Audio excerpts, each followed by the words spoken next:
Bonjour à tous et bienvenue sur boursicoté.com pour cette nouvelle analyse technique Forex, matières premières et crypto-monnaie avec une paire de devises euro-dollar qui subit la hausse puisqu'on a eu une baisse du dollar hier suite aux dernières annonces de la Fed. Alors une hausse de cet actif qui n'est pas très forte. Ce que l'on peut observer, c'est très clairement ici le test de la projection de ces deux points hauts. On est venu ici donc au contact, on s'est stabilisé. Hier, on a commencé à monter et aujourd'hui, on confirme. Donc, on a qui plus est une zone ici, ancienne zone de résistance à 1.1090 qui devient support. Et on est clairement, depuis quelques bougies, ici au-dessus de la moyenne mobile 20 exponentielle. On a eu un petit contact ici sur la bande de Bollinger supérieure, pas sûr qu'il ait été en direct. Mais en tout cas, tout cela redevient positif. Donc, on est vraiment ici dans une, je dirais, dans un passage où on avait cette impulsion légèrement consolidée. Deuxième impulsion légèrement consolidée, qui est en train de revenir ici. Donc on attend ici une rupture de ce point haut significatif à 1.1202. Pour l'instant, ce n'est pas encore le cas. Même hier, on a marqué 1.1189, donc il manque quelques pips. Mais en cas de franchissement, eh bien, on sera toujours avec cet objectif ici des 1.1240, voire plus s'il y avait franchissement de cette zone.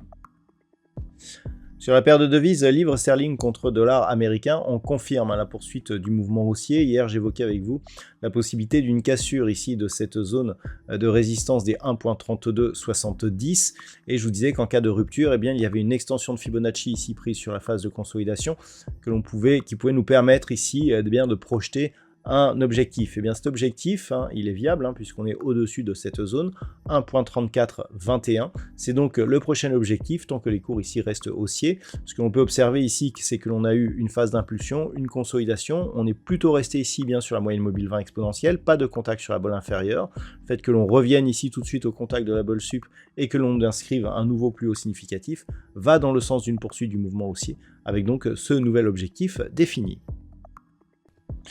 Concernant l'or, après un petit accès de faiblesse hier et puis un nouveau plus haut historique, eh bien on revient à la hausse aujourd'hui, donc un métal jaune qui confirme sa belle orientation ici depuis son franchissement de la zone des 2478 $ l'once qui sont devenus support.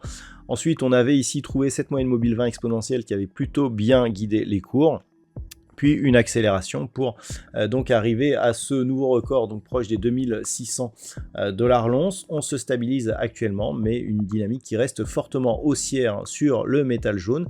Et je dirais que tant que l'on reste ici au-dessus de cette moyenne mobile 20 exponentielle qui coïncide avec la zone ici de résistance intermédiaire que nous avions à 2530 $ l'once, eh bien on reste sur une dynamique haussière et potentiellement forte. Le WTI a quant à lui été un petit peu boosté par donc la Fed. On a eu une hausse aujourd'hui qui nous ramène sur la zone des 71,20 $ le baril. Alors cette zone est intéressante puisqu'elle avait été support ici avant d'être cassée à la baisse. Le fait que l'on revienne ici après une rupture de la moyenne mobile 20 exponentielle invite peut-être à un changement de tendance puisque tant que l'on est sous cette zone, eh bien globalement, cette zone de support qui se transforme en résistance, ça reste baissier. Là, on casse la moyenne mobile 20 exponentielle, on vient tester cette zone. Si celle-ci est cassée, eh bien on pourra neutraliser cet accès baissier pour je dirais une évolution un peu plus neutre. Alors neutre tant que l'on reste entre 71,20 ici et 76,30, puisqu'au-dessus des 76,30, eh bien on repasserait dans un flux haussier. Donc pour l'instant c'est baissier puisqu'on est toujours sous cette zone ici des 71,20, mais attention à une éventuelle rupture haussière de cette zone horizontale.